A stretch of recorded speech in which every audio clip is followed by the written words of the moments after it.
প্রিয় শিক্ষার্থীবৃন্দ, আমরা এখন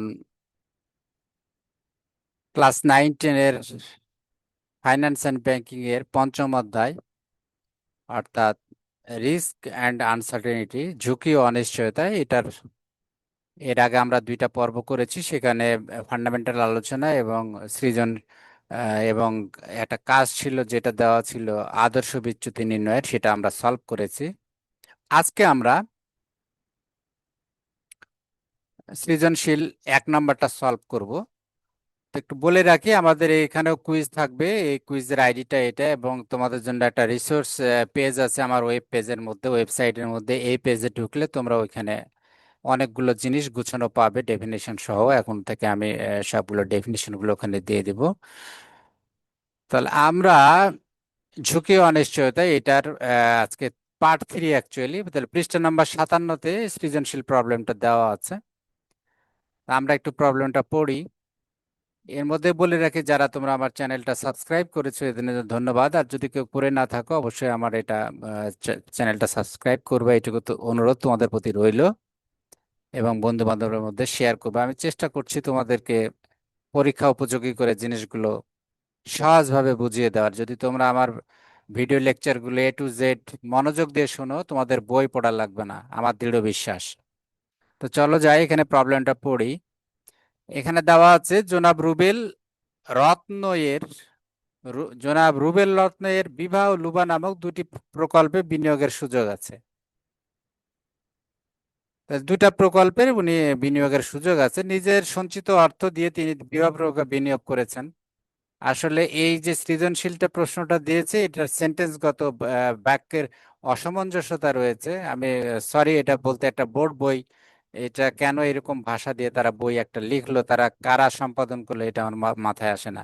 এখানে বাক্যটা দেখো, জনাব রুবেল রত্নের বিবাহ লুবা নামক দুটি প্রকল্পে বিনিয়োগের সুযোগ আছে। সুযোগ আছে মানে কি? সে করবে, কিন্তু পরক্ষণে আবার বলছেন নিজের সঞ্চিত অর্থ দিয়ে তিনি বিবাহ প্রকল্পে বিনিয়োগ করেছেন। এটা তো বিনিয়োগ করেই ফেলেছে, তাহলে সুযোগ আছে কি কথা আবার? নিজের সঞ্চিত অর্থে তিনি বিবাহ প্রকল্পে বিনিয়োগ করেছেন। বিবাহ প্রকল্প থেকে গত 5 বছরে প্রাপ্ত আয় হার যথাক্রমে 10%, 22%, 6%, -5% এবং 5%। অর্থাৎ বিবাহ প্রকল্পে উনি অলরেডি বিনিয়োগ করেছেন, যেখান থেকে গত 5 বছরে তার আয় হয়েছে 10, 22, 6, -5, 5 এই পার্সেন্ট হারে। আচ্ছা, অন্যদিকে ব্যাংক থেকে 12% হারে ঋণ নিয়ে তিনি লুবা প্রকল্পের গড় আয় 5%, আদর্শ স্থিতি 15%। এই বাক্যটাও মিলে নাই।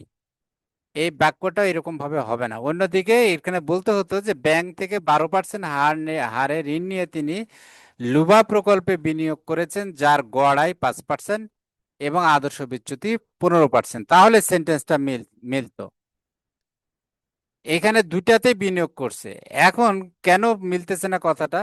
নিচের কথাতে বলতে থাকো, আর্থিক সমস্যার কারণে বর্তমানে তিনি একটা প্রকল্প বন্ধ করে দেওয়ার চিন্তা করছেন। বন্ধ করে তার মানে কি? দুটি প্রকল্পই উনি নিয়েছেন। তাহলে ভাষাগত এখানে অসামঞ্জস্য রয়েছে। প্রথম কথা, মোট কথা হলো বিভা প্রকল্পে উনি বিনিয়োগ করেছেন 5 বছরে 10, 22, 6, -5 এবং 5 এই হারে উনি ওখান থেকে রিটার্ন পেয়েছেন, আয় হয়েছে তার। আর লুবা প্রকল্পে বিনিয়োগ করে এখানে আর ক্যালকুলেশন করা লাগবে না, ওখানে করে দিয়েছে যে গড় আয় 5% উনি পেয়েছেন ওখান থেকে, এবং ওটার আদর্শ বিচ্যুতি 15%। এবং লুবা প্রকল্পে উনি 12% হারে উনি সুদে ঋণ নিয়েছেন, কিন্তু ইয়াতে ঋণ নেন নাই। বিবাহ প্রকল্পে ওনার নিজের টাকায়, বোঝা যাচ্ছে এখানে কথা শুনে। আচ্ছা, তাহলে আমাদের কি পাইলাম যে লুবাটার অলরেডি গড় আয় আয় দেওয়া আছে 5% এবং আদর্শ বিচ্যুতি 15%, কিন্তু বিভারটা দেওয়া নাই। তাহলে বিভারটা আমাদেরকে বের করে নিতে হবে দুইটা তুলনা করতে চাইলে, যে বিভার গড় আয় কত এবং আদর্শ বিচ্যুতি কত। তখন আমরা এই দুইটাও তুলনা করে একটা সিদ্ধান্ত নিতে পারবো। রিকোয়ারমেন্ট গুলো দেখি। কত বলছে ঝুঁকি কি? সকল অনিশ্চয়তা ঝুঁকি নয়, ব্যাখ্যা করো। এটা অলরেডি আমার প্রথম এপিসোডে বা এর আগের এপিসোডেও আমি বলেছি যে কেন সকল ঝুঁকি এবং অনিশ্চয়তার মধ্যে পার্থক্য কি আমি বলেছি।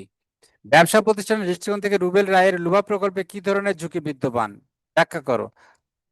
আচ্ছা, ঘতে বলছে যে উনি বন্ধ করতে চান, তাহলে কোন প্রকল্পটা উনি বন্ধ করবেন? তো এখানে আবদি বিবাহ প্রকল্পে আদর্শ বিচ্যুতি নির্ণয় মতবাদ দাও। আবদি, এখানে আবদি কথাটা কোথাও নাই, এটা আবার এখানে লেগেছে, এটা একটা ভুল ওয়ার্ড। অর্থাৎ বিবাহ প্রকল্পের আদর্শ বিচ্যুতি নির্ণয় পূর্বক মতামত দিতে হবে। আদর্শ বিচ্যুতি না, দুইটাই করতে হবে, গড়ও করতে হবে আদর্শ বিচ্যুতি, কারণ আদর্শ বিচ্যুতি করলে গড় লাগে। আর এবং যেহেতু লুবারও গড় আয় দেওয়া আছে, আদর্শ বিচ্যুতি আছে, আমার ওইটাও বের করতে হবে, করে আমাকে সলভ করতে হবে। তাহলে প্রথমে ক নাম্বারের তাহলে ঝুঁকি কি? ঝুঁকি আমরা আমরা রিকোয়ারমেন্ট গুলো একটু দেখে আসি। তাহলে ঝুঁকি কি? ঝুঁকিটা হচ্ছে যে ভবিষ্যতে লাভ বা ক্ষতির সম্ভাবনা থাকে, এই সম্ভাবনাটা আসলে ঝুঁকি। যেটা প্রত্যাশিত যে একটা আয় চিন্তা করা হয়, সেটা কম বেশি হওয়ার সম্ভাবনাটাই হলো ঝুঁকি। এবং এটা কি? এটা পরিসংখ্যানিক পদ্ধতি দিয়ে পরিমাপ করা যায়।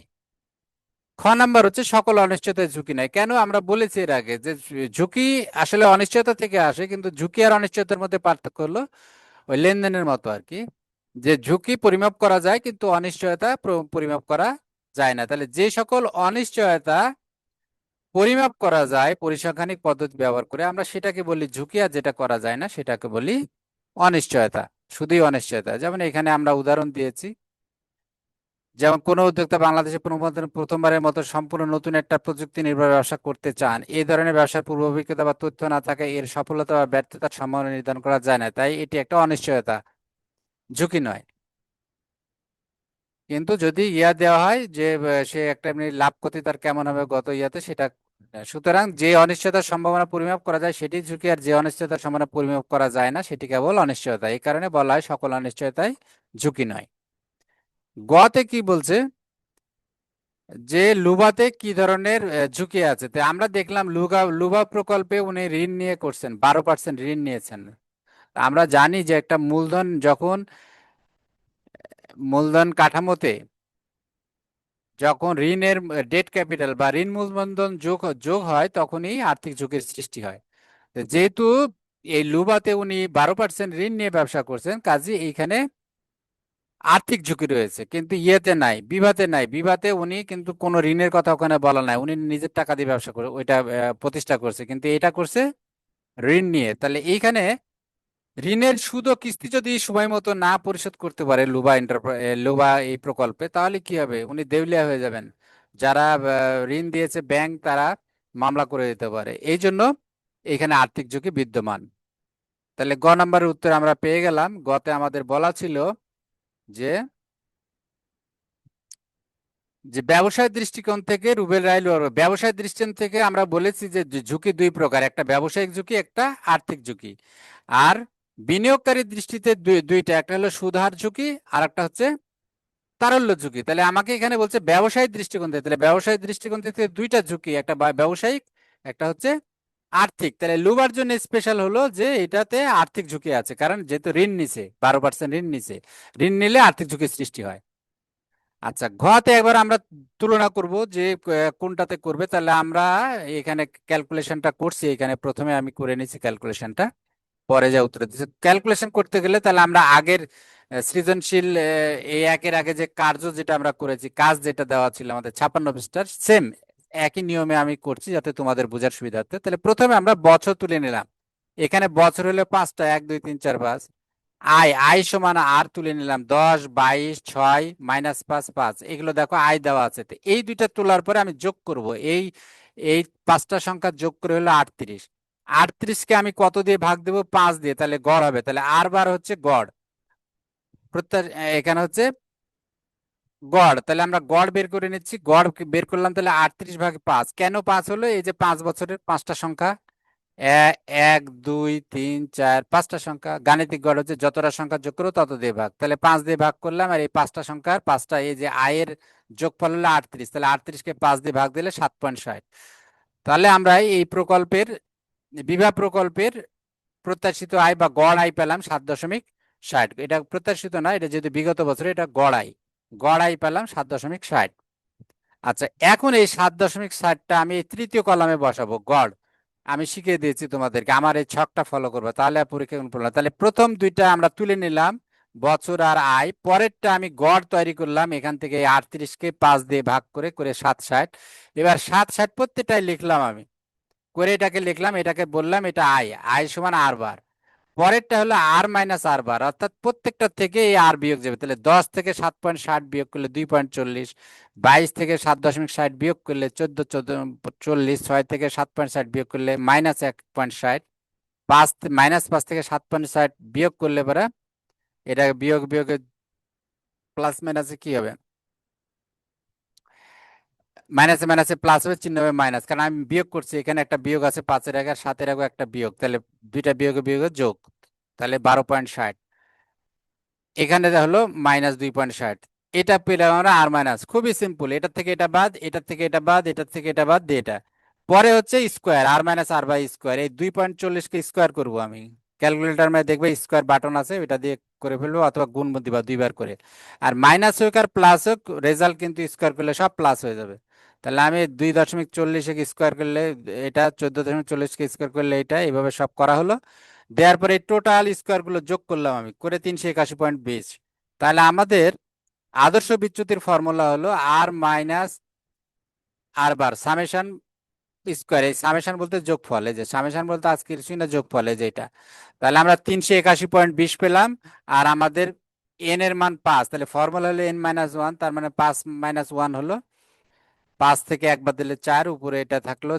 এই 381.20 কে 4 দিয়ে ভাগ হলে 95.30, এবং এটাকে রুট করলে পাওয়া গেল 9.76। আচ্ছা, তাহলে এখানে আমাদের এই সিগমা হচ্ছে আদর্শ বিচ্যুতি, এন হচ্ছে পিরিয়ড বা বছর সংখ্যা, আর হচ্ছে আয়ের হার, আর আর বার হচ্ছে গড় আয়। তাহলে আমরা পেয়ে গেলাম এখানে বিভার পেলাম 7.60 আর 9.76 আদর্শ বিচ্যুতি। এবার আমরা তুলনা করব, আমরা ঘতে যাই। তাহলে ঘতে কি করলাম, বিভা প্রকল্পের গড় আয় পেলাম আমরা কত, 7.60, এবং আদর্শ বিচ্যুতি পেলাম এত। এটা কি, এটা উপর থেকে আমরা ক্যালকুলেশন করে বের করলাম। উপরের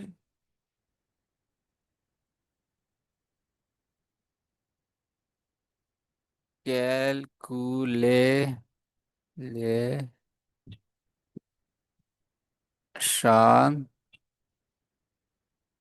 ক্যালকুলেশন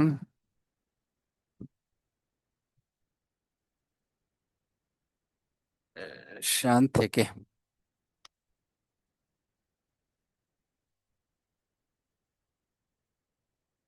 আচ্ছা উপরের ক্যালকুলেশন থেকে আমরা পেলাম। তাহলে কি পেলাম এখানে, যে বিভা প্রকল্পের গড় আয় পেয়েছি 7.60, আর আদর্শ বিচ্যুতি 9.76, আর লুবার পেলাম, লুবার দেওয়া আছে, এটা করে দেওয়া আছে কিন্তু 5%, আদর্শ বিচ্যুতি 15। তাহলে আমরা দেখতেছি দুই দিক দিয়ে বিভা ভালো, বিভার আয়ও বেশি, এর হচ্ছে গড় আয় 5, আর এর হচ্ছে 7.60। আবার আদর্শ বিচ্যুতি এর কম, বিভার কম, 9.76, আর লুবার হচ্ছে 15। তাহলে আমরা কি দেখছি, যেহেতু লুবা প্রকল্পের গড় আয় কম এবং আদর্শ বিচ্যুতি বেশি, সেহেতু লুবা প্রকল্প বন্ধ করা উচিত। আমাদেরকে বলছে কোনটা বন্ধ করা উচিত, তাহলে লুবাটাই বন্ধ করা উচিত, কারণ এর গড় আয়ও কম, আবার বিচ্যুতি বেশি, আদর্শ বিচ্যুতি বেশি, তাহলে এর ঝুঁকি বেশি, আয় কম। আর বিভার ঝুঁকি ঝুঁকি কম, আয় বেশি, তাহলে আমার ওটা রাখা উচিত। এই ছিল আমাদের আলোচনা। যদি আমার চ্যানেলটা, আমার ডিসকাশন যদি তোমাদের ভালো লেগে থাকে, অবশ্যই আমার চ্যানেলটা সাবস্ক্রাইব করো, এই অনুরোধ রইল তোমাদের, এবং বন্ধু বান্ধবদের শেয়ার করো। এর পরের এপিসোডে আমরা পরের সৃজনশীল 2 নাম্বারটা নিয়ে আলোচনা করব।